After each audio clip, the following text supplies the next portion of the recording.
Welcome back to Nuts and Bolts. We have a 2022 International MV in the shop today running a Cummins L9.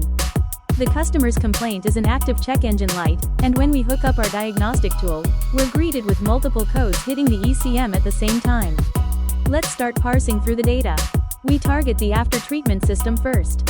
We run a manual outlet NOx sensor accuracy test through our software, and the sensor parameters pass with flying colors.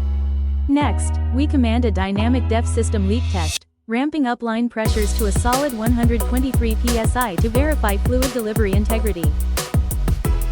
While the system is holding under maximum pressure, we get under the truck to inspect the injector block. Look right here, the def Dozer assembly is physically leaking fluid, pooling around the mounting joint. That injector is compromised and needs to be replaced.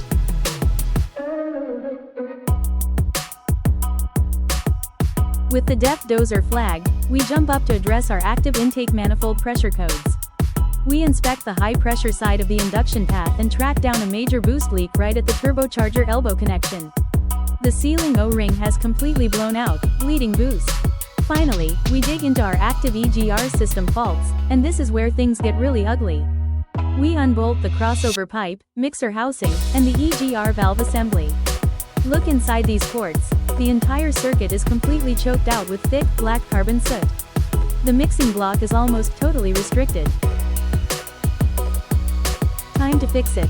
We unbox a brand new factory def Dozer valve and mount it securely back onto the exhaust track.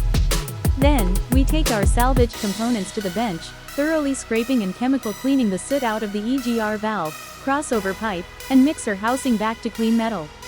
Everything is buttoned back down. We advise the customer that the main EGR cooler core is similarly restricted and should be replaced soon. The truck runs strong, and our faults are cleared. Like, comment, and subscribe to Nuts and Bolts, and we'll see you on the next one.